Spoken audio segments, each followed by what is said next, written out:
During the pandemic, we started doing remote launches of ReVista, which would turn out to be a really cool way of bringing authors from all over the world and all over the continent together to discuss the themes of the issue with a virtual audience. And so now that we're back in person, we are going to try and have the best of both worlds. So today we'll be celebrating and discussing the fall ReVista issue on museums, both with a terrific in-person panel with Mary and Tom and Patricio and Shenandoah, but also an online discussion with a great group of museum directors and curators and scholars. So welcome to you all. And let me, before I turn off the machine again, pass over the mic for the word to ReVista's great editor-in-chief and all-around Kepa Maxima, my good friend, June Carolyn.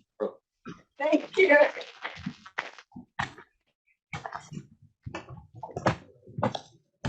I am so glad to see all of you here.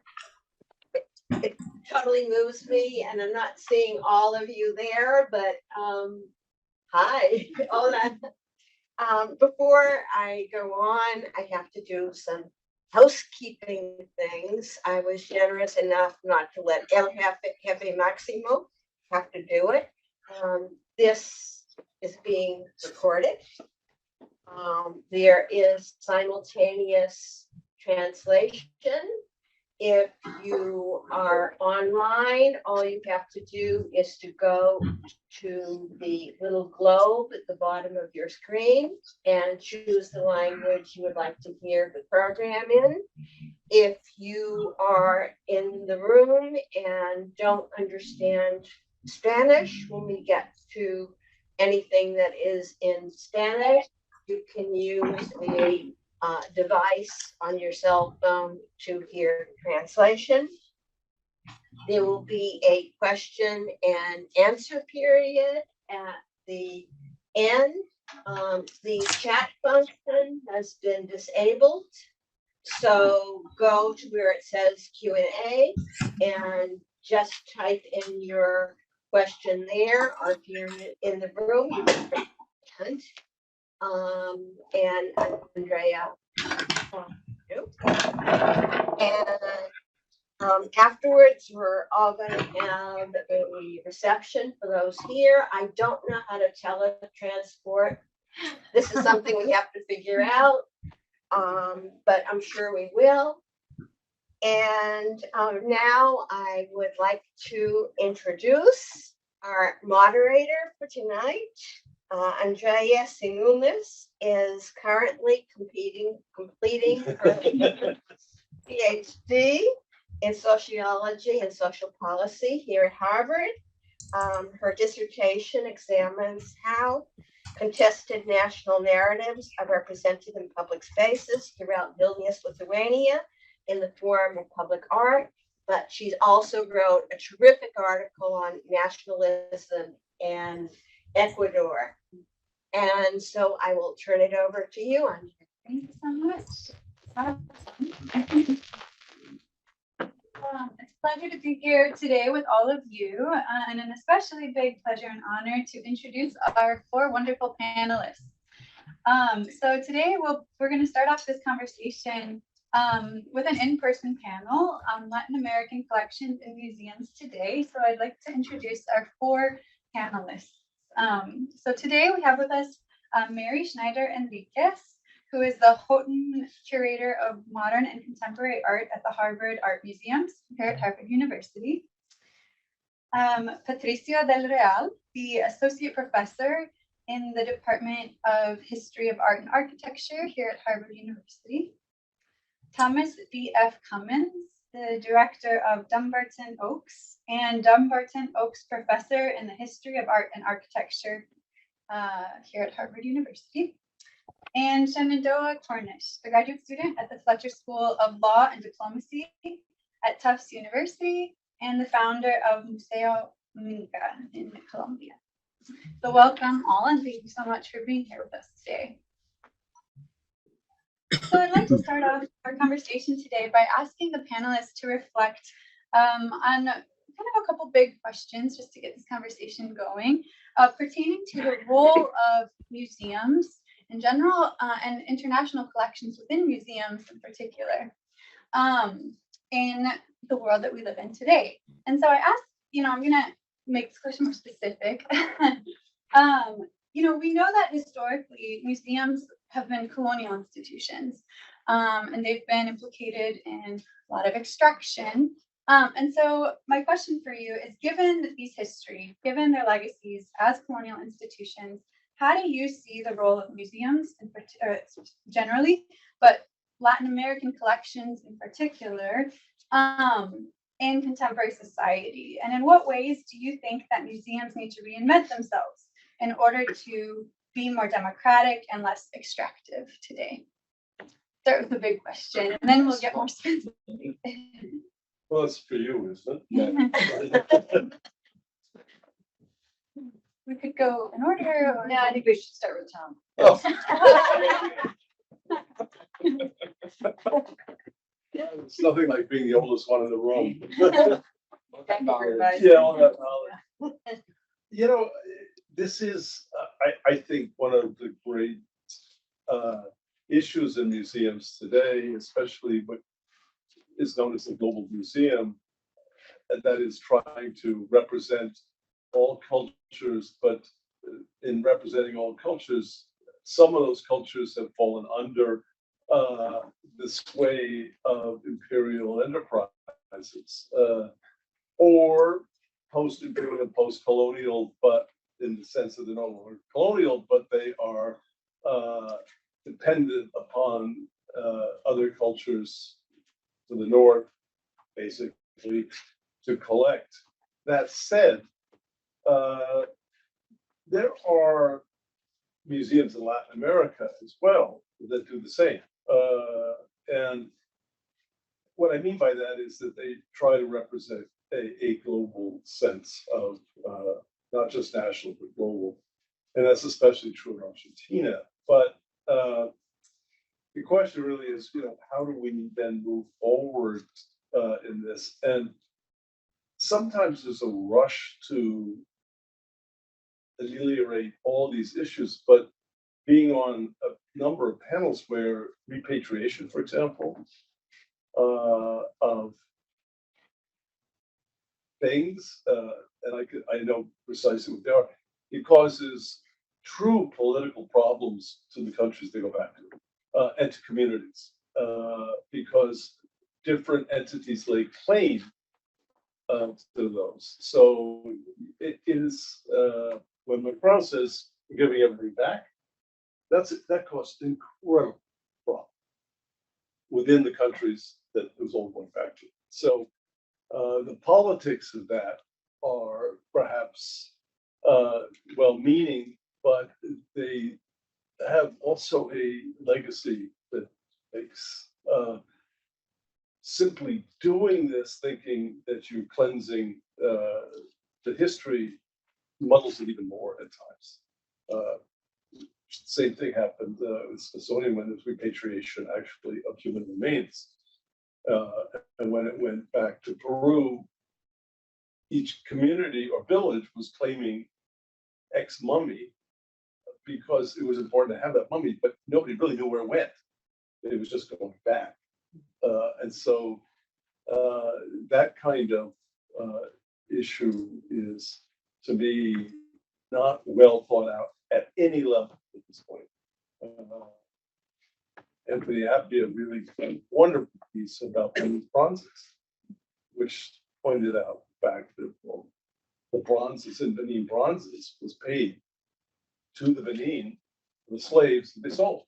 So who does this really go? Where is this move? And Appia is a very intelligent, philosophical, ethical mind. So he wasn't giving an answer. He says, but there's no simple answer to this.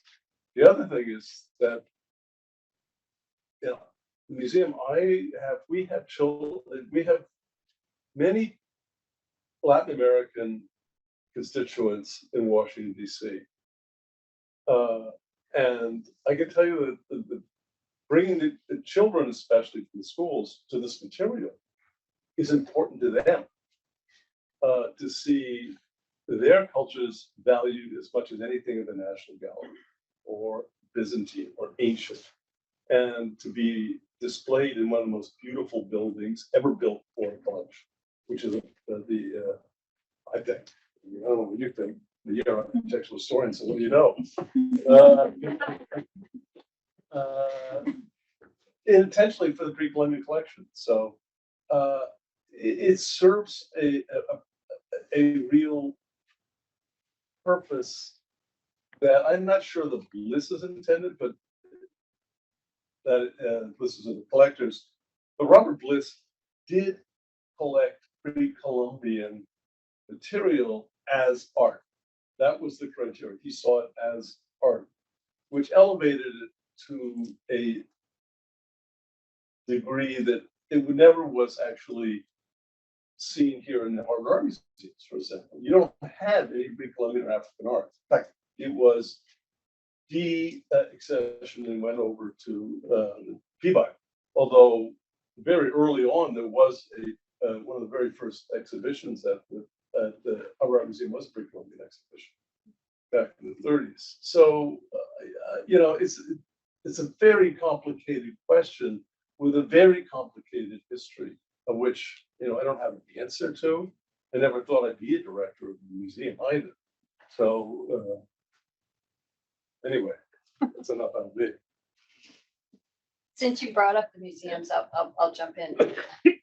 One of the things that came to my mind is your question was raised and Tom started talking was, the repatriation issue is a very complicated one, and I think there are a lot of layers and nuance to it.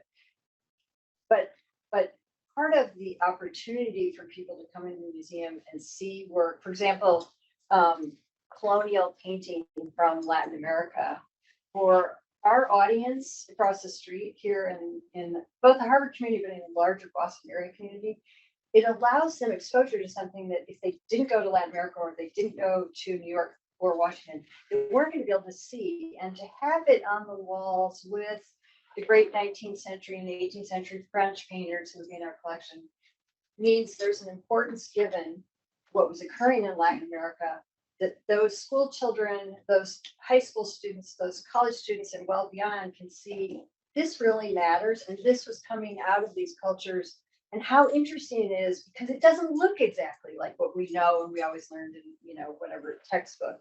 And so it allows them a sense of pride and wonder and an interest and curiosity to learn more. And I think if we only send things back, we lose out on an opportunity to really embrace and engage with those works of art. So I don't think it's a one answer is the only way. I do think it's really important that we have the representation of Latin America, because it's a passion of all of ours in this room, but artists from Latin America of various centuries, including pre-Columbian, I would say, at the Harvard Art Museums, quite honestly, in those gallery works that have always been either from Asia or Europe, and then the United States, particularly in the last 200 years. But there hadn't been that history of really focusing on before. So I think now more than ever, as museums grapple with the idea that we are supposed to be doing the work that we should have always been doing, which is engaging everyone in what we have on our walls and on the floor and in all the spaces, and making others feel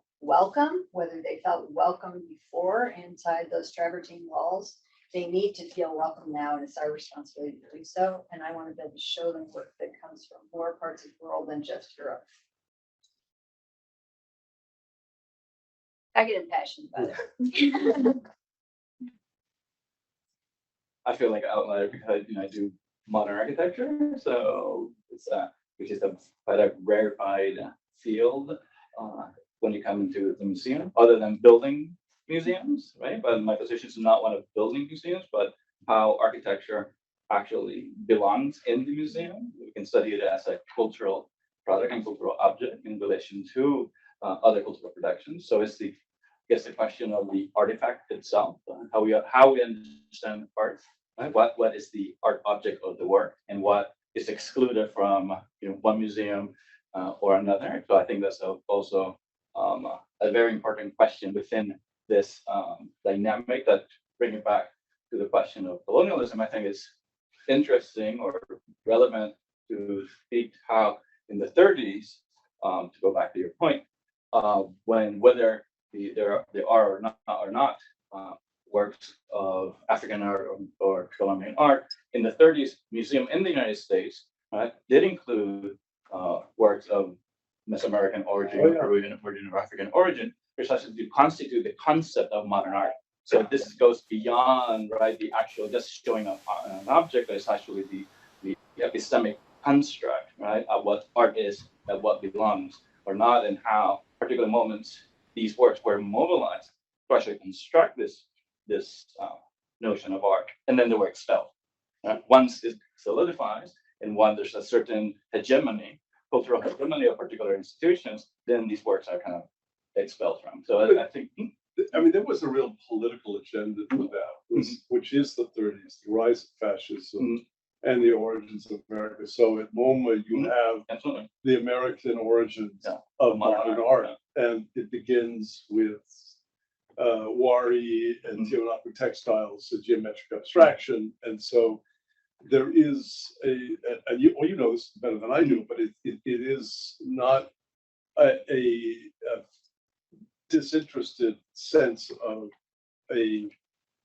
developing a linear sort of history that is distinct from, but is a new modernist, and it's American. And those roots are in the pre-Columbian. Interestingly, it's not found in Native American First Nation works. It's found in ancient works. And this, anyway, you can go on with these reasons. But that really was set against the rise of fascism. And when it falls out is after World War II, basically. And that was the date of it. But yes, when it falls out. When it falls out. Oh well, I'm not sure when it completely falls out, but you know, I agree. The struggle becomes then between France and the United States. You know, with Serge, you know, how New York still modern art. They go back to looking at Europe, not the origins within America. And I think that that's a really important issue about what we're talking about, because there was that moment where Latin American art, both architecture, modern art, and pre-Columbian and colonial, had a place at the table that it lost for a long time in the museums. In the museum, yeah. Well, also academically. There were, when I first started, there were no positions. There were no positions in modern Latin American art. There were no positions. There was one position in colonial Latin American art. Every place that I went, I started the program. So, I mean, this is all new here in the United States, basically.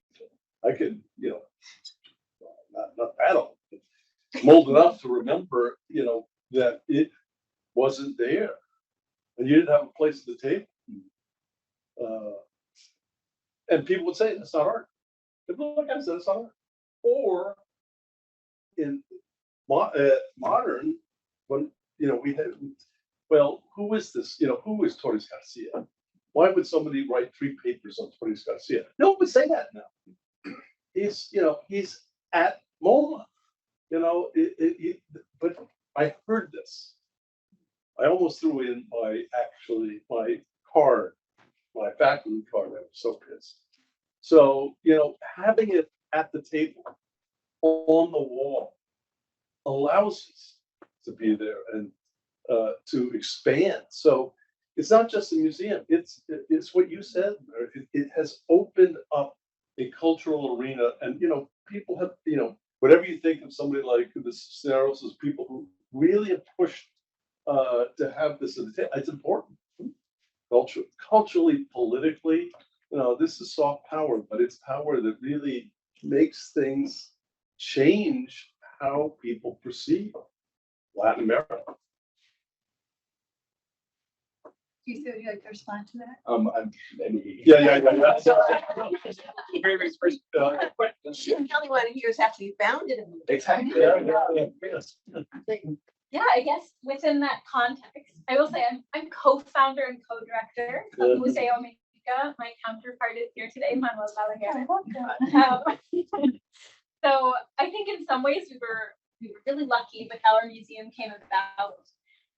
It's about as grassroots as you can get. We started with no funding. We didn't have the like academic or experiential aspect of things, but in some ways that played to our advantage, especially with this colonial question, because I think the shadows of colonialism loom large. And since we exist in Latin America in a specific small community, the colonial legacies that exist within our context aren't as international, they're also domestic. So that's part of the urban bias. That's part of the bias about skin color, part of the bias about socioeconomic status, where the majority of museums, I think across the world, are usually located in urban centers. And community museums that represent the stories and or art of the places in which they exist tend to be neglected a little bit. So I think we got really lucky in that aspect that we created a space. We're also not an art museum, we're an oral history museum. So we created a space where the stories of our community exist and are highlighted within the community itself. And that means that as directors and founders, we are always held responsible to that community and to those storytellers.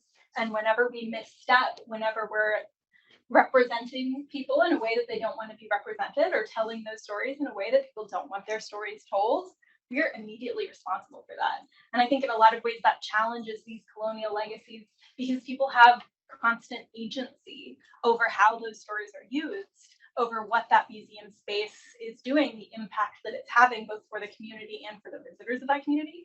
So I think we're in some ways challenging the museum space, but I think in some ways that also was just kind of a product of the situation. We never like sat down and we're like, we're gonna start a museum. Like all of this started because we noticed a problem in our community, and this was the best way we could think of to address it. So I think just coming from the opposite direction, bottom up as opposed to top down, was really an interesting practical way of challenging a lot of those colonial legacies in practice, and something we're still learning from, something we're still trying to figure out. Can you tell us where the museum is? Yeah, it's located in Minca, which is close to the city of Santa Marta in northern Colombia, so right on the Caribbean coast. Yeah, thank you so much. So we've had so many fascinating themes kind of emerge just in these first few comments responding to this question. And one thing that is interesting to me is how these conversations around how do we accumulate objects, right? Like how do we choose what objects to gather, to put in these collections? What objects do we choose to display? Those questions are kind of tied up with this other question, which is kind of who has the power to interpret those objects, to tell a story out of them, right? And to do something with them. So I'd like to ask you next to kind of reflect on this question that I think a few of you raised in your articles, which is what happens in that act of migration? So when an object migrates, and in the act of translation. So when you narrate, tell a story about that object, and in your own roles, how do you kind of answer that question? How do you grapple with the tension in those two kind of types of actions? No, how do you translate architecture? Actually, How do you translate? I mean, translate drawings. I mean, people of all the things that people are unfamiliar with, they cannot read because they're not taught to read. Yes. So it is architectural Archive. This is particularly one of the most one of the most difficult aspects of showing architecture, or at least from the perspective of museum curators and the museum departments of education, right? They're always telling architecture creators, saying, well, people don't know, people can't understand architectural drawings. Yeah. So there are many ways of dealing with this, right? By actually doing a composite of objects, right?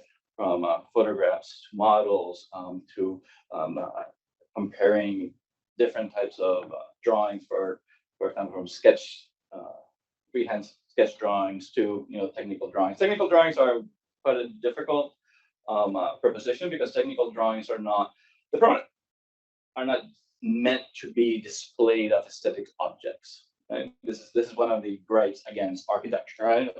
Most of the production of architecture is not meant to be displayed as an aesthetic object. So by definition, it should not be raised to the status of an artwork. Right? We have contention of that, of course. But what I found through my experience of mounting exhibitions is that people who actually visit architecture exhibitions are fascinated by the material. They may not sort of understand it immediately, and this is where we work our best to try to sort of unravel the difficulties of architecture, but they're truly fascinated. And for example, one of the shows that we did at MoMA was on a early 19th century French architect that had incredible drawings, and the museum really thought this was going to not be it's going to be a show, but nothing important. Well, not unimportant. It's not going to be sort of I hate to use this word, but a blockbuster, right? But in fact, it was a tremendous success because people were so fascinated by the actual drawings and the quality of the drawings and how drawing was actually executed that it actually became an incredibly popular show. So one has to be very careful of over determining what a public is or what the public wants, right? You're always surprised of what the actually public entertains. So as long as you actually build a very layered and meaningful exhibition that resonates, right, with particular contemporary topics, then I think you're assured, right, to have a successful show, be it highly successful or just a strong show. So. Well, just to give you a similar example with pre-Columbian, I was at the Getty as a fellow, and the director of the museum said, "Look, I've been talking to people in Mexico City, and we would like to do something at the Villa," which is the Villa for the Getty is where all classical ancient art is. And he said, I said, "But I don't know what to do." I said, "Well, to me, it's a no-brainer. You bring in Aztec material because that was always being compared to ancient material." And we went ahead and did it without really thinking whether it was going to be successful or not. It's the best show they've ever had. They had more people coming to see that than ever. It's the biggest crowd they've ever had. And it also brought in new people. I mean, you can do things creatively, historically, with material if you take a chance. And I think that what you just said is you should not make blockbusters. Monet, everybody's going to go see, okay? I don't care. I like it. I mean, but that the kind of material we deal in, you can be extremely creative with it. And this goes to what you're just talking about, the stories that you tell, that is how you narrate it. And there are different historical aesthetic moments that this material comes alive, not just for you. I mean, we're scholars, so, if I don't do this, then I'm get out of business because I like what I do. I like to be with this material, but you want to share it. And how do you share it? And bring people along who wouldn't know it otherwise without being overly determined about what you think they should know. Let them discover. Yeah, I would jump in just to add that related to everything you're saying is how you bring an object into a gallery and the way you create a context for it, so that you're explaining the material. For example, something from more of the world I work in, it's just 20th and 21st century work. What it's made of, how it was made, why the artist created that, what was the theme? Is it a portrait? Is it not? Is it, how does it relate to what's around it? And literally sometimes putting a work of art in context, just as Tom was saying, of bringing the Aztec works with the ancient Greek. Sometimes you create these dialogues by having objects that are very different nearby so that people are able to see by contrast why this is really interesting in a way that is doing different things. So in a wall label, you can bring to light things that a viewer wouldn't necessarily know or see and give them background information. that gives you, and something I always love to do is give a socio-political context for why the artist did this at this moment and focusing on this theme. So the way of migrating an object is putting it in a place in which people are allowed to see it more than what they see initially, so that they want to keep looking and they want to keep thinking, and they walk out of the room and want to go back. And it could be lots of different, everybody responds to something different. It's just like, those 19th century drawings, you don't know what's going to make the response, assuming one thing is actually closing the door on something else. So you try to keep it as open and expansive as possible. In the label, in the place you set it in the gallery, what the view is, and we call it, the sight line, so that you walk in the door and you look down the hall and you see that gallery, you see that object, that draws you to it, even if it's not something you typically would want to see, the way it's lit, so that it is either given a lot of light or just some light, so it becomes subtle or it becomes really perfect. All those things. Barry, can I just interrupt you for a second? People, I don't, who go to a museum, don't know how much work goes into an exhibition. I mean, they really don't. You mean they're just not hanging things on the wall? You ask people going in, you know what the average time that somebody looks at something? It's about 10 seconds. Unless we do a really good job. Let's do a really good job. I mean, and that's what a curator really has to do. I mean, shows in particular are curated with a way of relating pieces to each other and to a theme that you don't have to tell people what it is, and you don't want to necessarily, but let them explore those things. But it's only by planning with a curator how that works. But it's not. The point is not as simple as it may seem. You did just text though. Yes. Yeah.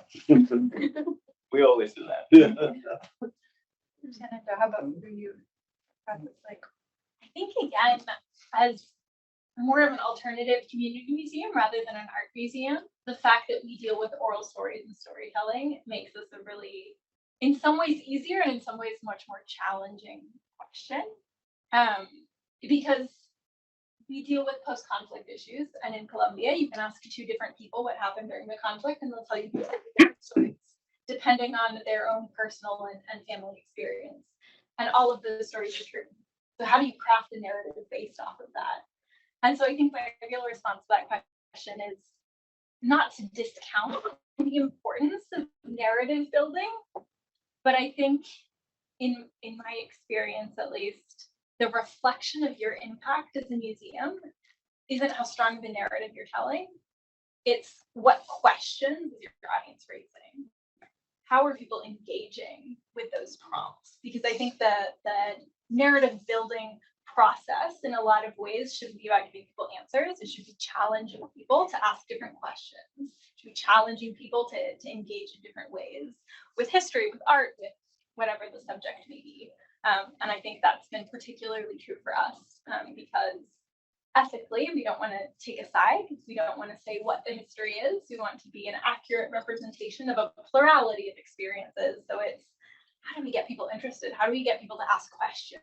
Not how do we tell people what happened? yeah, there's such resonance there.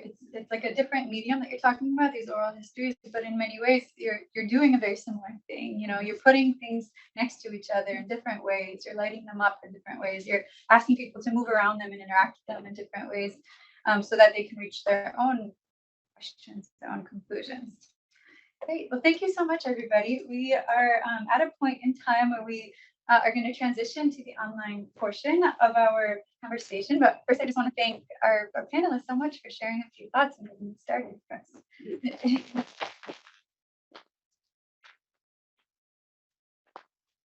So today we also have three speakers here with us from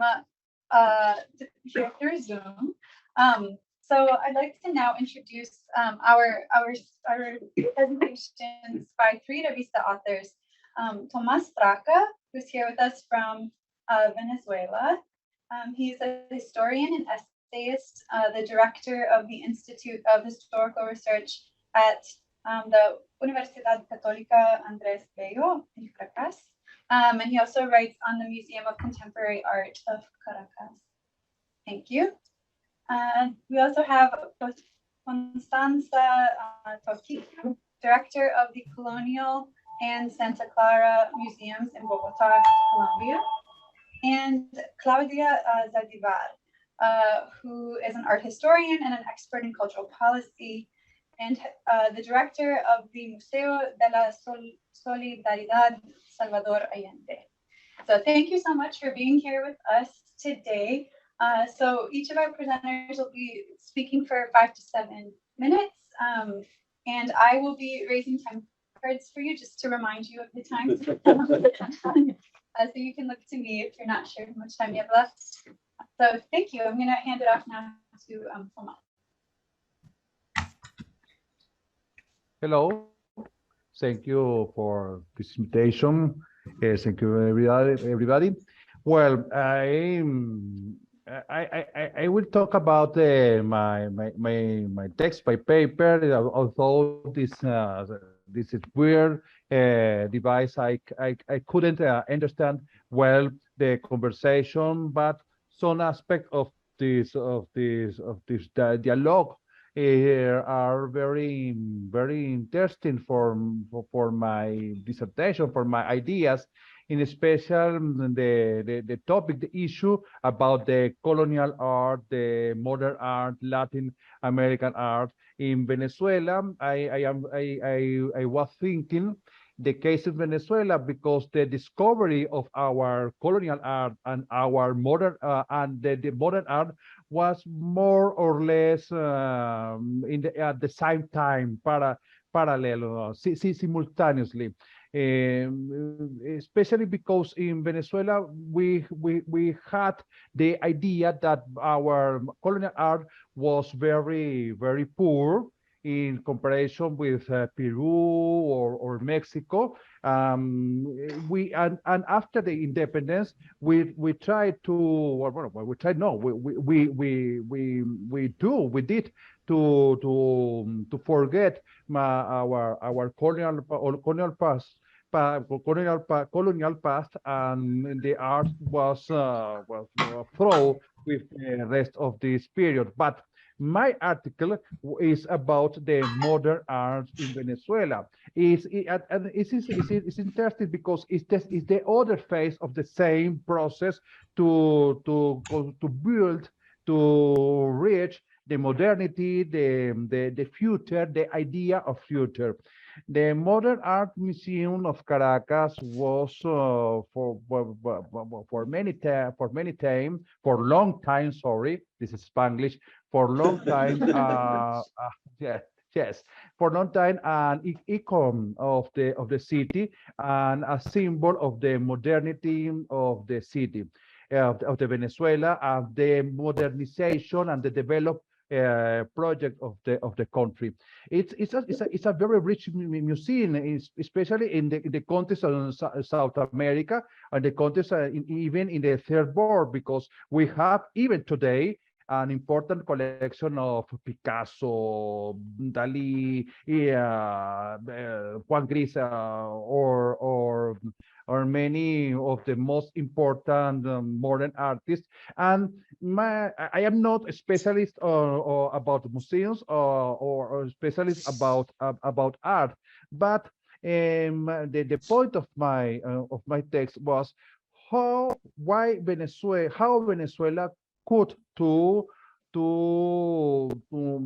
build, to construct this institution, and how we had close to lost the same institution. Today the museum is open again, but during 2, 3, 4, close to 5 years, this museum was closed. Part of this collection was lost, and we have a scandal because one of the most important, was the most iconic picture of the museum, the odalisque in red pant. One of the series of the odalisque in red pant was stalled and was recovered with the policy, I suppose, with the Interpol even, and returned to Venezuela. And I tried to explain why, how we can in one moment to buy this type of masterpiece, and we so for 40 years before after, we was so close to lost this type of masterpiece. My thesis is that this museum is a metaphor, is a expression of the modernity, of the riches of the Venezuelan, of the old Venezuelan wealthy during the middle of the last century, the 20th century. And this museum was part of the a big project of urban renovation. The topic of the architecture and museum is important in this case. In this case, this very important museum don't have an important structure. In the center of the a new urbanization, Central Parque Central in Caracas, conceived like a 21st century, more hyper-modernist space in Caracas. Well, but in the 60s, this is the idea. This is a retrofuturo. It's an topic of the middle of the past century, was established, this museum, and we put we appoint Sofia Inver, a very interesting personality of the cultural environment in Venezuela, because she was a very irreverent journalist and feminist. But at the same time, she was liberal and anti-communist. It is very this combination was not common in Venezuela and in Latin America in this moment. A woman, liberal, anti-communist. It's very interesting, and she tried to put in the core of the Central Park like a pivote, engine of this modernity, this museum. I did 20 years after, or 30 years after, the crisis of Central Park today is like a ruin of the modernity. Is connected with the ruin of the museum. But it was my idea. Okay, it's over. Thank you so much. Perfect. Thank you so much, Tomás. Wonderful. One thing I'd just like to remind the speakers that there is simultaneous translation. So if you choose, you can choose to speak in whatever language you'd like. So whether English or Spanish, whichever is your mother tongue. And I'd also like to hand off the mic now to Constanza, please.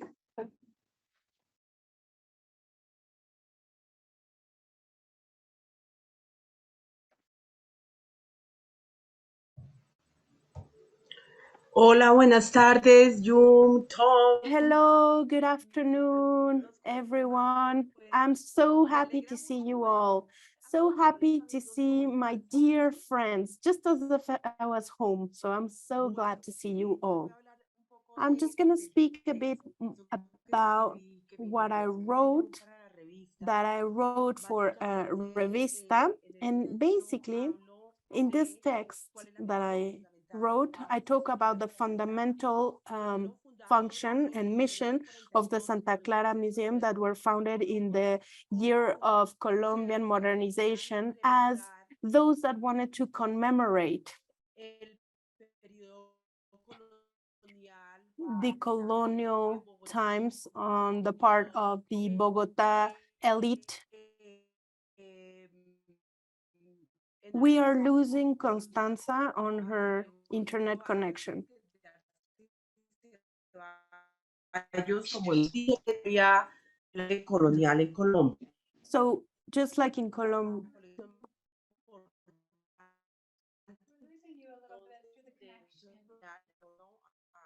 we are having some connection issues with Constanza talking. Yes, maybe she should turn off the camera. En esta clase ya un del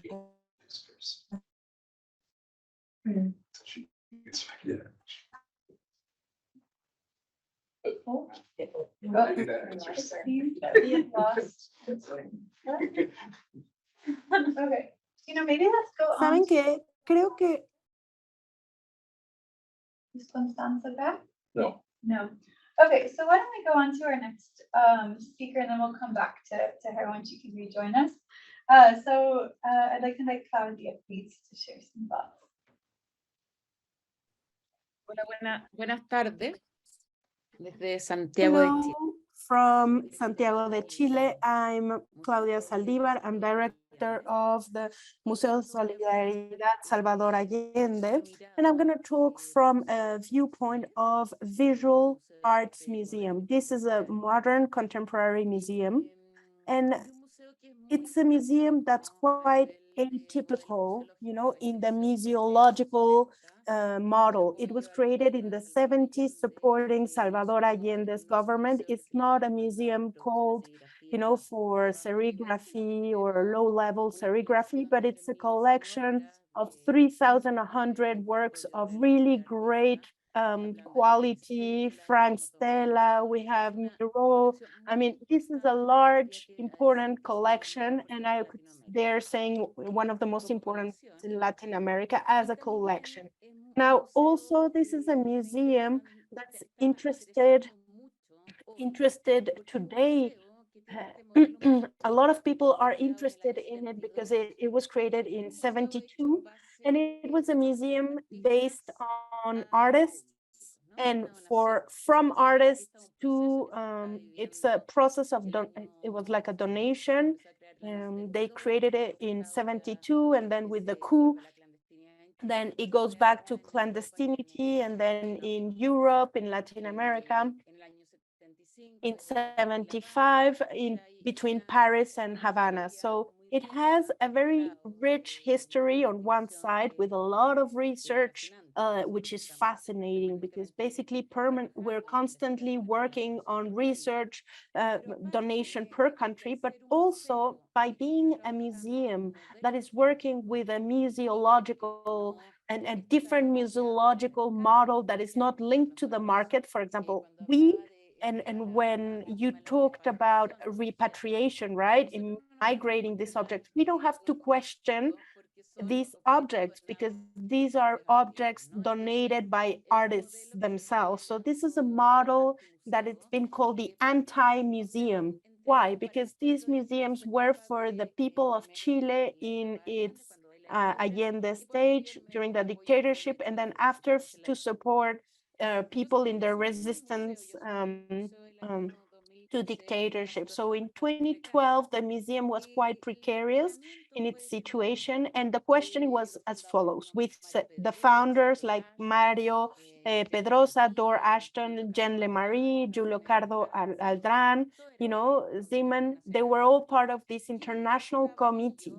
And basically they were questioning themselves this new museology, right? This new museistic practice. And basically they said, okay, this is a model of museum that is being worked on now. And the first thing we saw is that it was a museum donated for the people of Chile to take them out of the elite, quote unquote, that they only have access in the 70s. Now it's not the case, but in the 70s, museums were solely specified for certain social classes. So that's why they give it to the people of Chile. So who is the people of Chile? So this is a term that has been quite questioned for a long time. And right now it goes back to being positioned as a term in Spanish from all that social political situation that we're seeing right now in our country. So we as a museum the people of Chile are communities, and from communities we establish a line of work in the museum on top of positioning ourselves and researching, archiving. For us, the work we do with the community is super relevant as organized groups, but also in our own neighborhoods. And we have a lot of work being, sought for. We are working with the community, for example, with neighbors. We invite them to write texts for the art, so where they research work and they install their own little text beneath the art. So they're not experts. Some are from anthropologists, maybe a philosopher, but they are doing the work themselves. And this is a work of democratization towards art and access to art. So that's where we're going to. Going back to the 70s, we should say that at that time when the museum was created, there was a context that was wonderful in Chile, where many art historians in the room right now, but in La Mesa de Santiago, you know what I'm talking about. In the 70s, La Mesa de Santiago was working already in that concept of museums with a big, capital M, in how we make museums to be able to, and someone actually talked about it in the panel, about the importance of the audience to be a critic, a thinking audience, not to give reading codes of the work. The work needs to produce something, right? It could be something emotional or something reflexive that will take you to another topic. It might change your life. So that in the 70s, we had already talked about. And what was talked about for a long time is that museums were an utopia, right? This model was an utopia. The Mesa de Santiago was an utopia. And we hadn't found a good definition of the museum, and yet that still happens. But we realized with all these social movements that have happened before the pandemic and with the pandemic, is that this wasn't a utopia, this was an urgency, this was urgent. And the role of museums, and here I'm talking about modern contemporary art or visual arts, the model we have as a museum is to work. I mean, we have a mandate for a curatorial line that goes back to arts and politics. It goes back to the 70s. Modern art museum, but with a curatorial line that has art and politics at its heart. So what we are questioning, and actually we're really happy the way it's happening, is working with the community and what's public from critical, thinking. Harald Simon, Pablo Freeman, we're reading all of them. Basically, they're not a utopia. And this is a space we are a space for thinking, we're a space for transformation. And here I'm gonna speak very specifically, and let me know if I'm going over time. But we did an exhibition in 2008. It was very important. We worked with the community for 2 years. It was called A Glance into the Neighborhood with an anthropologist. And then we ended up doing a curatorship with neighbors, and that neighbors would work with our Miro, with our Calder, etc. And the neighbors, the community said, we don't want to work with we want to work with the neighborhood. We want to work with our own heritage, not the museum's heritage. So we said, okay, let's do that. It's also our territory. So we did different workshops for 6 months in textile, for critical reading, for experimental bookbinding, for photography. And then that work had some co-curatorship. It was wonderful. They really created community. And then neighbors then said to us, listen, the project is over, but we want to carry on. So that's when you say, oh, how does an institution, because we're a museum, it's an institution that creates a lot of suspicion, right? In what's not an institution, in what's community. How does it, it transforms, not only asking the public to transform, how us as an institution can we transform from the glance of our neighbors, right? From the viewpoint of our neighbors, they want to carry on. And so inside of the museum, we're a very small museum with very few resources. I mean, very limited resources. For the US, I think there will be few resources. So basically, we created in this public programs coordination with a coordinator, vinculación con el territorio, so territory linkage.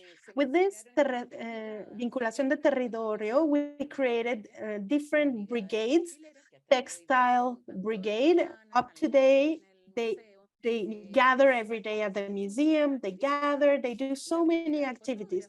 We have the photography brigade, and then they asked us to create, a garden, to have a small, to grow vegetables, etc. So we really did that. And as you know, we have to have a horizontal management with the audience.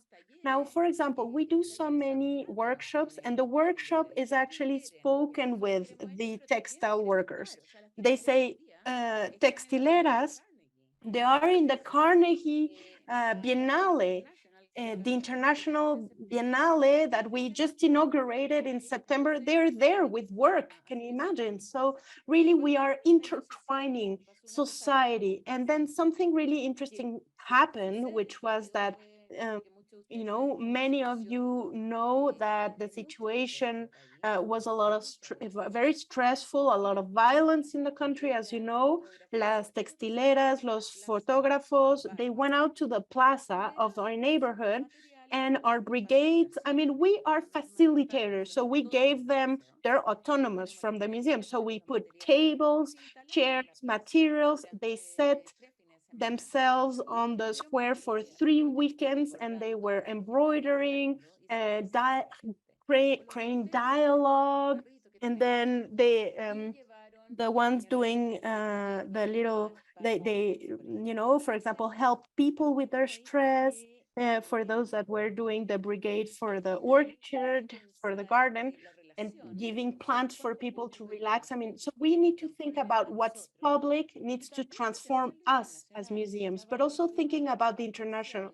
I thought I heard someone talking about repatriation, or the really, from Latin America, we laugh about this post-colonial art. We've always seen so much about it. The original, for Latin Americans, we've always worked with reproductions because they taught or the universal international story, right, or narrative. So it comes to a moment to question ecologically, it's not possible to travel, these works for thousands, millions of dollars, collections that fly. Thank you so much, Claudia. We're out of time, and Constanza is back with us. So we're going to... para solamente terminar, sí, para solo cerrar. Just to close off my argument, I think it's very important to situate ourselves today in what's happening at social political level, and really rethink what's international and what's local, from what's concrete, what's practical, and conceptual thinking. So thank you so much for your attention. Hello, my camera is off. Can you hear me now? Yes, we can hear you. Yes. So as I was saying, the Museo Colombiano, the Colonial and Santa Clara museums in Bogota, Colombia, they talk about memory in the colonial times, Gregorio Vázquez as the Prince of Art in Colombia. When I arrived to the museum 22 years ago, I arrived from the non-historian kind of formation or teaching, looking at European history, the way it, for example, as a universal reference of art, as many artists did, and even founders as Teresa Cuervo, who founded the museum and all the Bogota elite, but I saw it as an historian. So after being for a year at the Santa Clara Museum, where I developed my work as director, and at the end of that year, I was named director of both museums. So when I get there, I think, okay, what's important is to create a group that's transversal, multi purposeful, with that gave us, amazing Gregorio Vasquez, our art historian that was heightening the male Hispanic patriarchal values of the Catholic values of the patriarchal. But he said, no, we have to open it to historians and to the new interpretation that links what's colonial with the subalternativity and with colonialism topic. So we started to do a diagnosis about the state of the museum. At the time, the museum was exhibited by different classes of objects in the collection. There was a drawing room, a silver room, there's a furniture room that wanted to recreate the insights of the colonial spaces of the Santa Fe of Bogota at the time. And so we started to create a diagnosis, right, amongst the team and together with the support of the National Network of Museums, in the National Colombian Network that helped us, that was in the first decade of the 2000s. And then after doing that, research, we had everything ready. We started the previous studies because we wanted to, on top of curatorially renewing, and do an overall renewal that would have an impact on, the historic, building. So architecturally speaking, this building is next to the San Ignacio Church, and it was in front of the official residence of the novices that would cross the street to go to church. So we started renovation, we started previous studies to really create, and we started building up with our audience a poll, right? Asking them, what do you understand by colonialism? So there was an amount, an array of prejudices, biases, the bad, the ill education that in the country was reflected, nothing happened there, social cultural triangulation, no mobility, etc. So with that diagnosis, with those ideas of what the audiences answered in the polls, we decided to create a new script in dialogue with the academic community, different scholars, professors in different universities in Colombia, even from other countries, and also with different colleagues from the Directive Committee of Culture. Mr. Garces was so involved in the process, and we introduced our new advancement of curatorial, ideas that it ended up having 5 rooms. The first one for colonial image, the second traveling, third cities, the fourth about shapes, knowledge, artisanal knowledge, and the fifth about the colony today, how today we still live under colonialism today. After that process and the final approval of that curatorial structure being approved by the group of directors, the minister, our colleagues in the culture department, we started the museographical production in 2017. This was between 2013 and 2017 that we did that. We inaugurated the new museum in 2017 under the presidency of Eduardo Santos.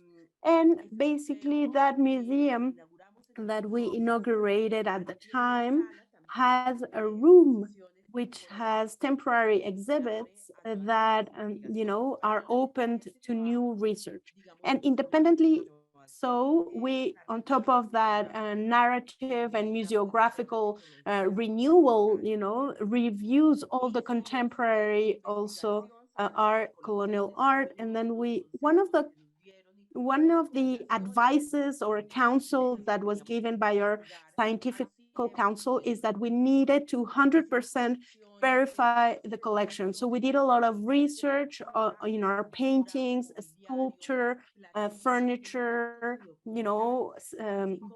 the silver collection and the Santa Clara Museum, and we have a series of seven published catalogs, and we're about to publish the last volume about decorative and textile arts. So it's all based on a fundamental text. So basically, the numismática y herrería. So we've been working with the social political kind of array that was presented in Colombia, Chile, just like my colleague mentioned, because of the pandemic and the fact that we know about the social outburst that followed the pandemic. We've seemed to have lost her.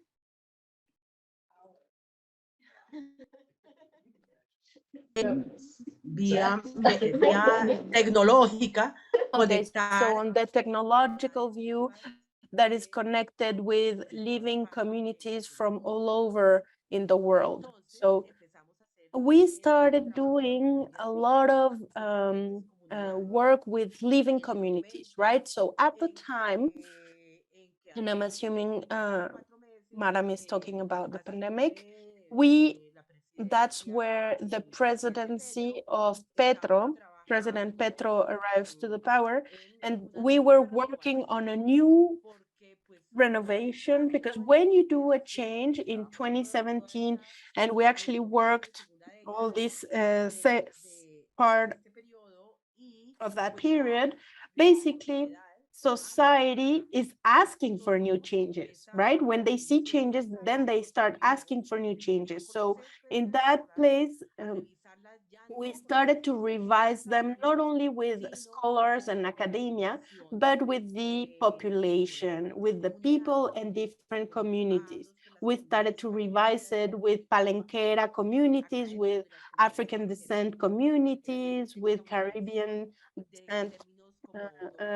For example, terms like we shouldn't use the word slave, but enslaved, right? Different terminologies. We revised every single script to translate those terms that we were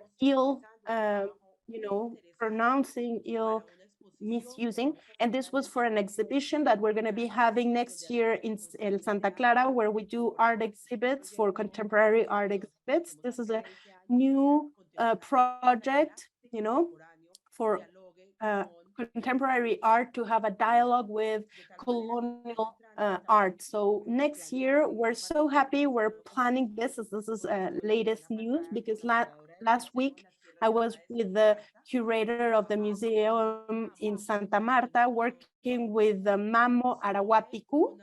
And we were basically working on an exhibit that we're going to be doing about a photographer called Jorge Gamboa. Jorge Gamboa is going to be giving photographs of the snowy mountains of Santa Marta, and it's going to be amazing. And what can I say about this last experience? Basically, this has really turned my work around as curator, as editor. In this case, I'm going to be curating, and Ana Maria, I'm sure that she can confirm it. So, because we realize that having curatorship with an living indigenous community, their memory is alive. And with other 3 communities declared in Morocco that were declared as, knowledge, like a human of the Arhuacos, Wiwas, Kogis, Cacuamos were declared as, as heritage, in material heritage by the UNESCO. So working with live heritage, with, living people that think from other logics, that makes you, as a person that's been educated from the Western world, to change parameters, to change criteria in a way that is revelatory, it's, it fills me with joy, because it's not books where you read research about anthropologists, about sociologists.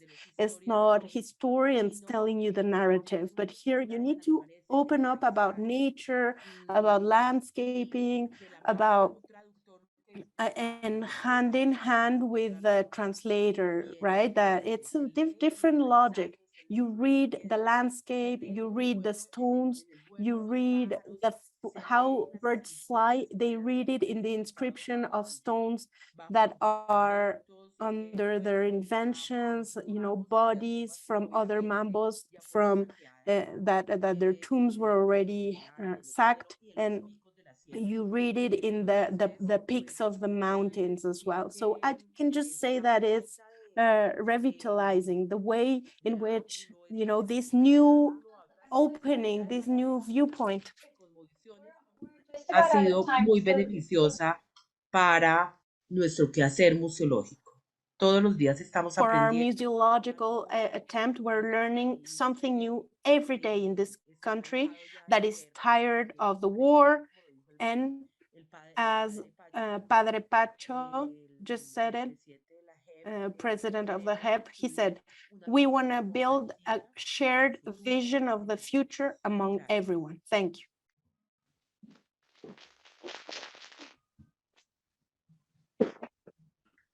Thank you so much, everybody, for these wonderful, really interesting thoughts and for sharing your experiences with us.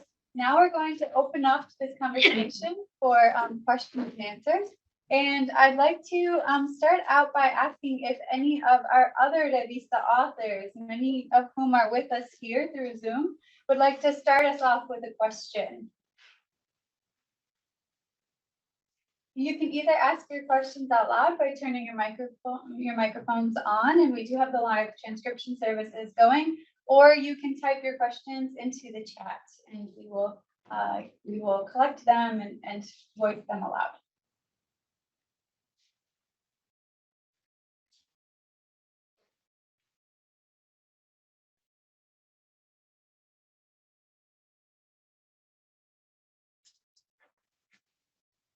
There's a comment by Yasmin Crespo Claudio. She says, Claudia Zanzibar, gracias por su presentación. It reminded me of MAC and El Barrio, an interdisciplinary program conceived in 2014 by Marianne Ramirez, director and curator of the Museum of Contemporary Art, Puerto Rico, that works with communities and local artists.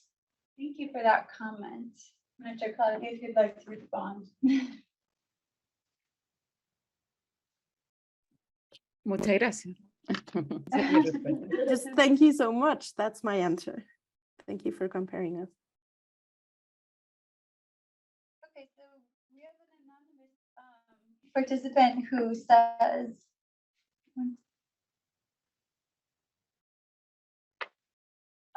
so an anonymous person in the audience is curious, how much does the Chilean Museum work with Mapuches? And if so, could you share some of that?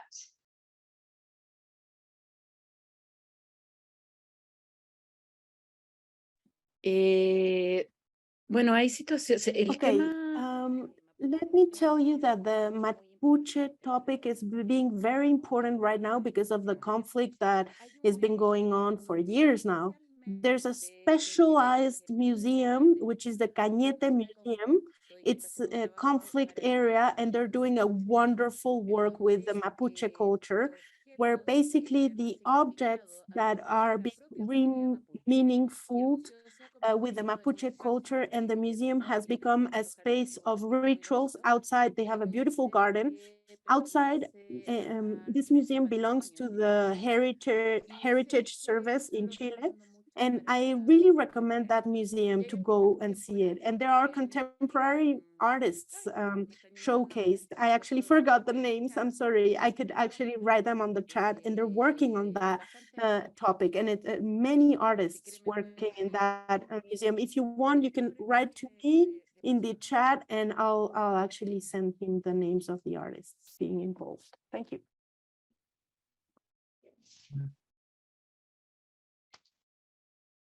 Do we have any other questions from the audience, especially any of our other ReVista authors who are here with us? Would you like to chime in?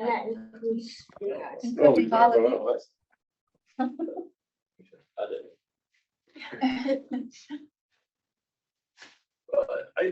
I will make one commentary. It's not a question. It's really about the diversity of museums and the publics they serve. And they're not necessarily the same publics, and how they came into being, I think, is really a phenomenal question that, you don't realize necessarily, although with the Allende Museum, you know how it came into being in the most amazing circumstances of a collectivity in the artistic world that rallied around a moment that was so fleeting, and yet the museum stands for what happened in a global community of a specific historical moment in the politics of Chile. As far as I know, there's no other museum quite like that. And I don't think it's a particularly well-known museum outside of Latin America, and even in Latin America. I think that, each one of these museums has this kind of history, just like Constanza's museum, which is in a colonial building. She's done a wonderful job there, but it's in the church. I mean, and the interventions that she's put there is to make that place come alive. Churches have begun to become morgues more than anything else, and to really take on the spaces of these places and make them come alive in different ways is a necessary activity for museums if they're to continue. Otherwise, they ossify. They just completely ossify. And nothing sadder than to go into a museum where you don't want to be, except you go in because you want to see one particular piece, but you walk through the halls and they're cold and they're bare, and no matter how beautiful they are. And so my colleagues are really, hats off. They, really trying to work at this. It's just a commentary, but they're all different. The local, and the community, and they really have a very different ethos to them. Which leads me to jump into a question about, because we, at least in the States right now, there's so much reflection on what is the role of a museum, and a very clear critical sense that was really necessary of, is that role evolving so that it's not a cold and sterile and forbidding place, but rather one that engages people and pulls them in. And Shenandoah, hearing about the creation of your museum makes me wonder, you said it's very much community based. How do you show, and in what way are people seeing or engaging in the narrative and the stories? Because it fascinates me, and I'm trying to visualize, because I always think in those terms. Oh, thank you. That means a lot. I really resonated with your article when you asked what the who and the how and the what is about museums and how we can challenge that. I think in a lot of ways we did that accidentally. And just to be completely candid, we didn't even know we were creating a museum. When we started doing this, we started out at, I think, is it Cultural Center, right? And then we started out as a memorial center, and we had issues with each of those names because they meant something different to the people that read that name. And we really struggled to find what name fit what we were doing that made people understand that it was a space that was open and welcoming to them. It was a space for people to come and ask their questions, whether they were members of the community or tourists from outside. And we eventually ended up at museum, and that ended up being like this internationally known space of, wow, this is open to everybody. But that process of breaking down those barriers and getting people to engage is just monstrous, like more than we ever could have imagined. I think one of the ways that we did that is, we're in a rural post-conflict community, and there's so much mistrust, not just because of colonial legacies, but there is a lot. There's so much mistrust of anybody that's a nonprofit, any university, any journalist, any photographer, anybody from outside that's asking people for their stories. And when, in some cases, they're very traumatic stories, that's very much appropriate. So I think one of the ways that we engage with it, first of all, is locating our museum literally in the community stories we're telling. And the other is just being open to anybody who comes in and says, we disagree with what you're doing. Because since we're an oral history museum, we could say, okay, thank you. What's your story? Like, what do you think about this? And then that could be woven into things. So it was just so much a collaborative process from the beginning. And we thought that it was a disadvantage at the time that we didn't have the funding, we didn't have the infrastructure to keep building on, but it ended up just being such a gift because we had the flexibility to do that. And I'm just so grateful for that every day that we really could, every single person that came by, we could say, okay, well, what's your perspective on this? What's your side of the story? What do you want from this space? What legacy, what impact do you want it to have? And then we can make that change immediately. I don't know how to recapture that. But can I just follow up? Do you have them written out? Is it presumed alphabetic literacy, or do you have audio? Like, what is the actual exhibition? We have another online. We're working on it. That's one of the things we struggled with because during COVID, one of the big things is everyone asked us, are you going to do virtual exhibits? Can you do mobile exhibitions where you could take them anywhere in the world? And we're like, how do we make this accessible to as many people as possible without removing it from the community? Because that's what people are so mistrustful of. And we don't ever want that even suspicion that we're taking these stories and making money or making like titles or making a reputation for ourselves off of other people's stories. We're still working through that. But I think, yeah, we have it written out. We organize things chronologically. And the way that we did these ethnographic interviews is we use people's personal photography as prompts for their storytelling. So we have in our physical space, when it was open to the public, we had those open on the walls and we would tell those stories mixed in with first person audios. And then we had an audiovisual room where you would watch a professional recording of the person tell their own story. So just kind of a combination of as much as we could do. We're still working through so much backlog of transcribing, translating, and trying to figure out the appropriate way to put that online while maintaining the safety of our interviewees and while maintaining the agency of the community, which is just, constant questions. Thank you. So this actually relates to a couple questions that were coming up anonymously in the chat. One is kind of related to this question of media and technology. What is the impact of technology and a growing preference for digital media on museums nowadays?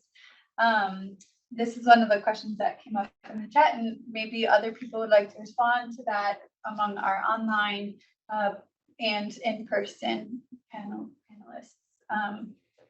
There are a number of other questions, but yeah, maybe after you respond to this one, I'll summarize some of the others. Keep going.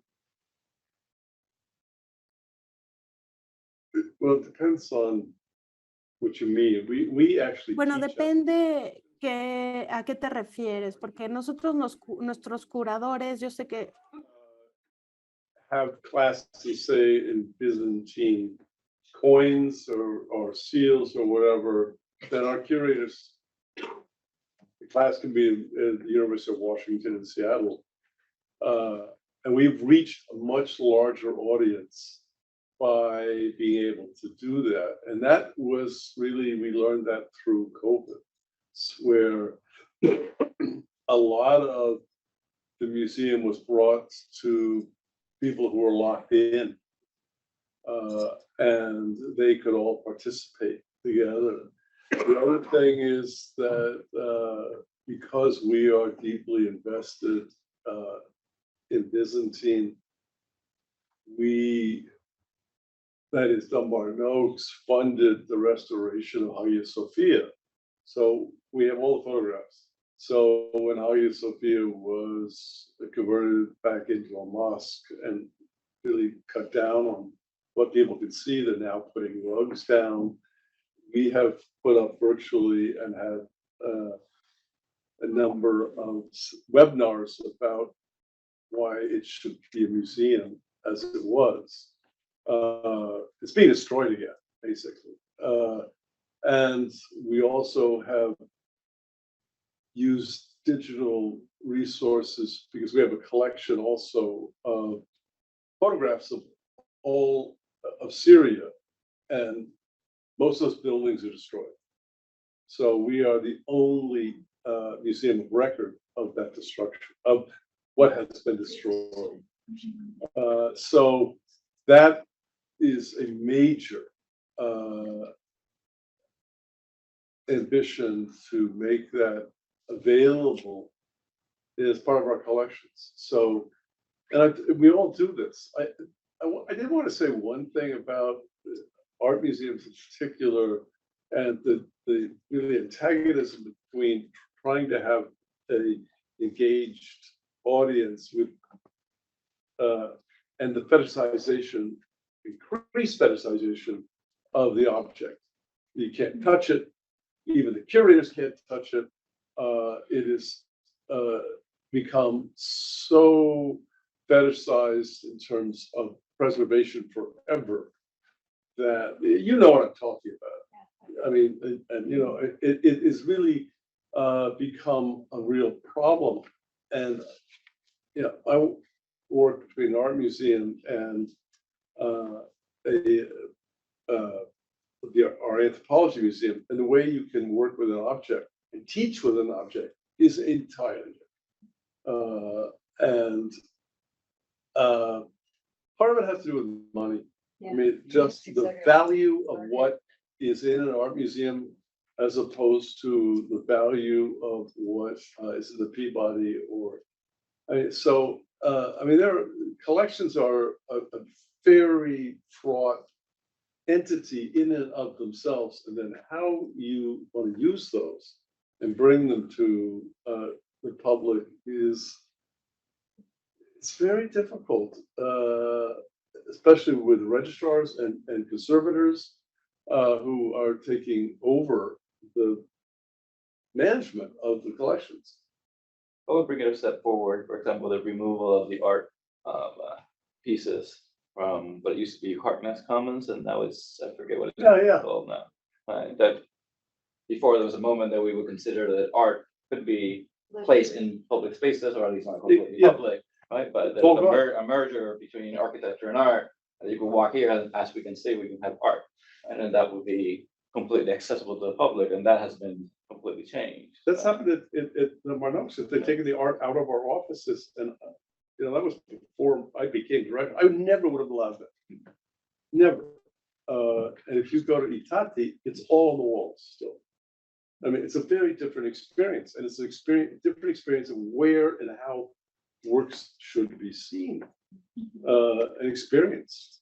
It's not all a white box or, you know, a study room. You know, this is a bigger price. It's a looming price as far as I'm concerned, because it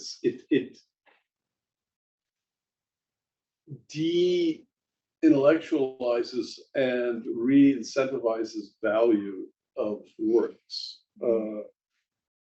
And so you get students, well, how much is this worth? You know? As the market has totally changed everything in terms of, I mean, Harvard, among other places, approaches the care of works because the value is so high that they don't let us as a curator do exactly what you said. I can't touch, I can't come here. I have to like get permission to walk into a room with it. Which is, as a student years ago, that wasn't the case. So there's a sadness, and to your point, it completely changes the context. The art that was created by these great architects for Harkness is now out of context. It's like taking the wings off a bird. I mean, it's like, so what is it now? I mean, it's just, it's sad, but maybe it's because of my age that I feel more acute. I think that's a point well taken, but I think there's a positive side of this as well, especially in the context of repatriation.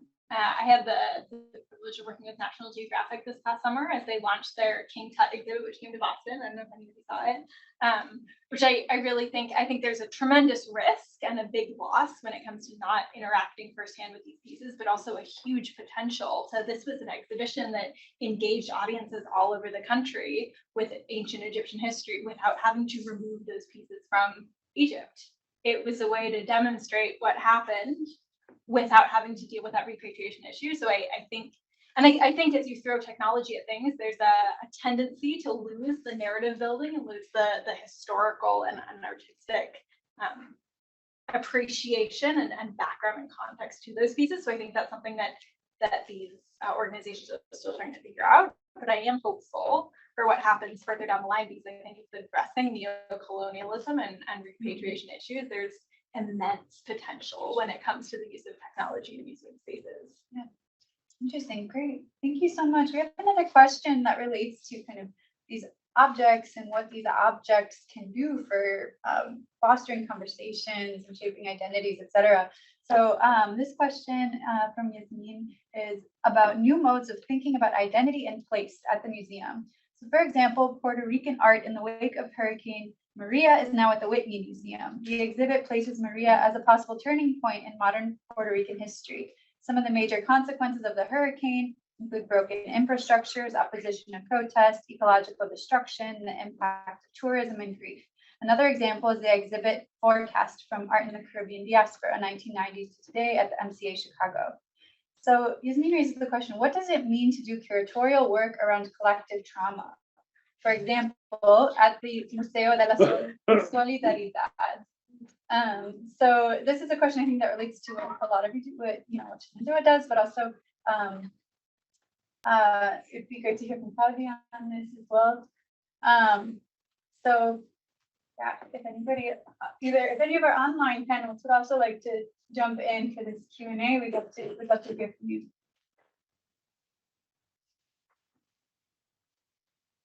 Es un tema muy delicado. This is a very delicate topic because we usually tend to see that at modern or contemporary art level, these conflicts are used to do work that don't have the depth or the ethic or respect for the conflict itself. So in the case, and I'm just going to give you an example. In the case of the blowout here, for one side, it was important to invite the artists that work ethically and have respect to the movements of the conflict itself. So they work delicately because let's say that these are situations that require time, they require trust, they require a lot of conversation, and they're not just a product just to be built and shown. So after here, the awakening, we had so many artists gathering materials, forum protests, and they presented their usage. Like, for example, the flag that was all inked, and there was a usage towards their work more than a work with the conflict itself. In the case of Teresa Margolles, and Teresa Margolles, it was crazy because that exhibition by Teresa, we inaugurated it 2 months before the social outburst. And one of the works of Teresa that we worked with, I don't know if this is translatable, but it was called "The Capital is Fucking with You," basically. And this Teresa Margolles' work for 1.5 years before, she had a resident in Chile. She traveled to the north, and Teresa perceived this latency of social conflict, and she read it. So when the outburst happened, we had our poster in black with a big text that was saying that text, El Capital te culea. The military came out to the streets. We closed the museum. We opened the museum for the community. That's where we did dialogues.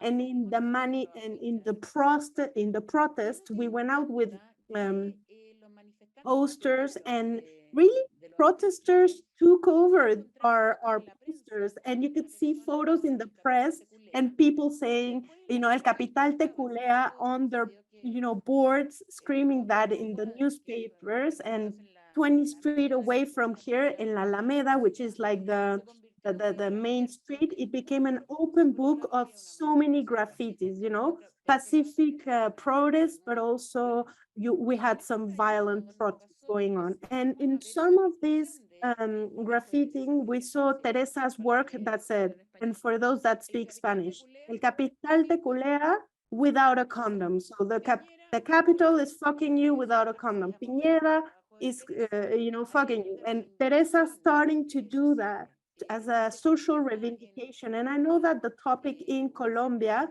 or in Mexico, for example, These are situations of of of um, of violence, physical violence, right? Which is very, very strong. And I would dare say that in Chile we have more dialogue, although right now organized crime is, all over after the outburst. But yes, I would say that first of all, from the institution, we need to be the ears, the eyes. You need to be able to see, to have tactile, have all the senses and take time to do things carefully and not rush with that exhibition. Never rush, in 2 years processing, real social processes that are in line with art. Really take your time. Thank you. Thank you so much. Constanza, what would you like to share? Sí, apago la cámara para que Yes, me I'm puedan. turning off the camera so that you can hear me. So regarding what you just mentioned about exhibits, about conflict, war topics, war themes, death, desolation, despair, massacres, all these things that really affect us or have affected us in the case of Colombia for the last 50 years, and what Claudia referred to, we really need to be respectful towards these topics with a lot of ethics. I want to share with you actually the work of a contemporary artist, which is called Camilo Cascaño, co-curator of the Museo de Antioquia, that after the pandemic and the social outburst, he created a residence at the Museo Santa Clara Museum to do an exhibit over there. And with the permit of Camilo, I'm actually texting him. He actually had to leave because he had to go to the, I have his permission to share that he's a victim of violence like many families in Colombia. I think in Colombia, there isn't a single family where at least one of their members hasn't been murdered during this conflict. So Camilo is exhibiting right now in Santa Clara a very beautiful exhibit called Composición del Lugar, a place composition.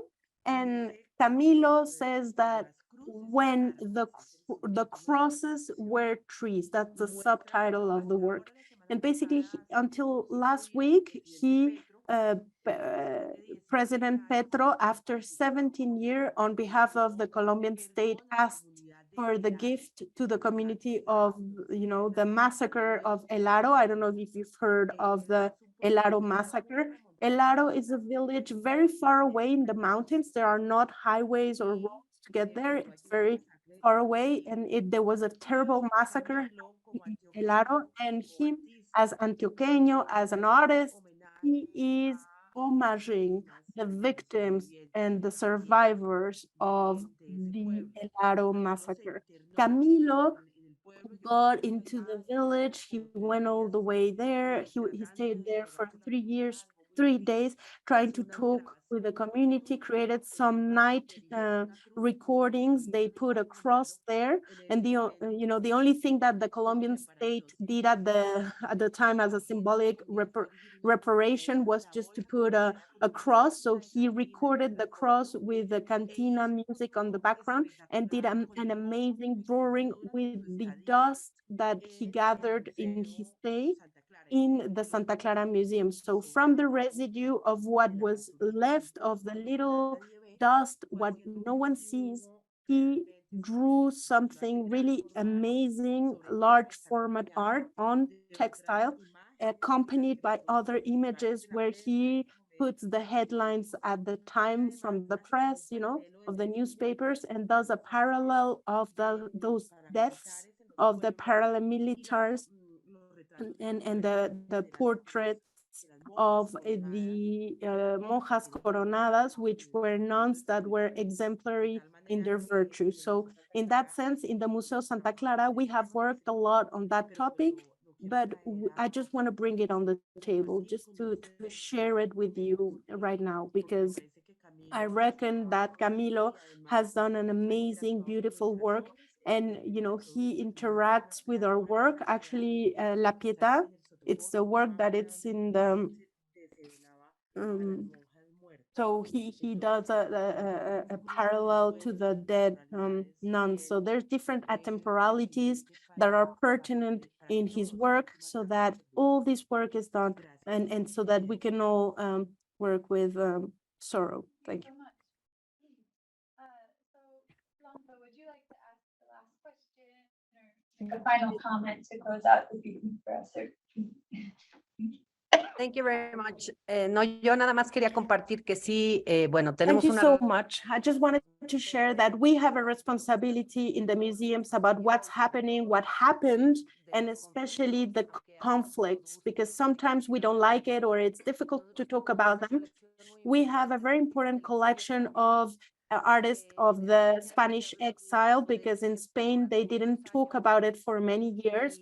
And actually, we've tried to treat this topic with a lot of care, being very cautious, because 30 years later, even in Mexico, we had conflicts among the two sides. When I was young, they talked about the rojos, one side, the other. And now it's interesting because my family comes from the side of those that didn't come from the exile. And we are actually exhibiting these stories because these are stories that need to be told. Each conflict have things to teach us, and art is a great opportunity to tell these stories, to learn from them, although sometimes it would seem as we cannot learn as humans. But we have other exhibitions in Mexico. As you know, there's a lot of feminicide in Mexico, so many protests by women have happened. So we did an exhibit called Regenerando,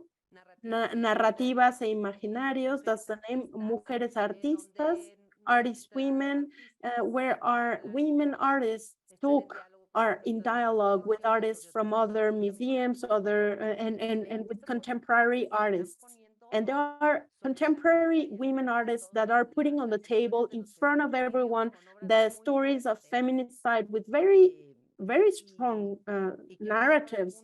And maybe typical audiences that come to see us don't like it, but that's exactly what we need to do, to provoke the audiences, to make them uncomfortable with these topics that sometimes, make us feel uncomfortable. Yes, but we need to talk about them.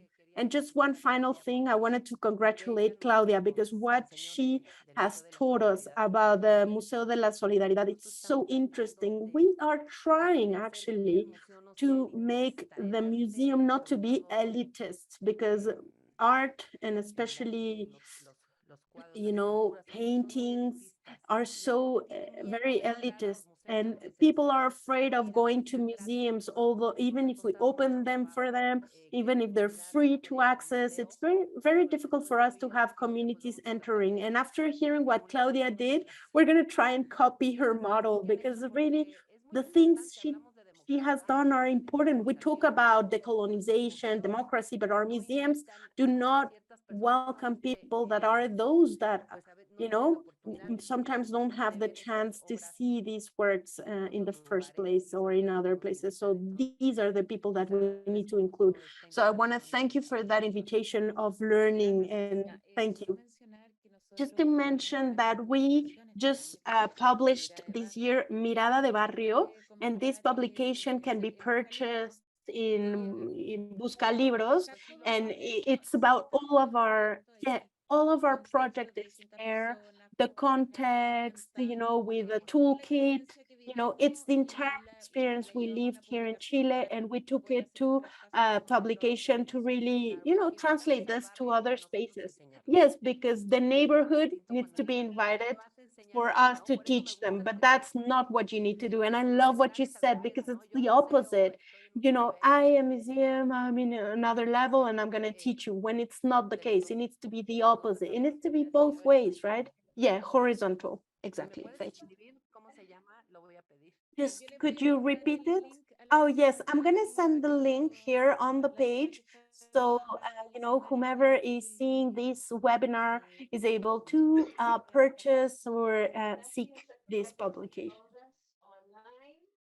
Thank you, everyone online. And I'm so sorry that you weren't able to, send you the reception over there, because for me it was an honor, a pleasure to see you, to meet you, some, new friends, some old friends, and let's go have some wine and Puerto Rican food and continue the conversation. Gracias a todos.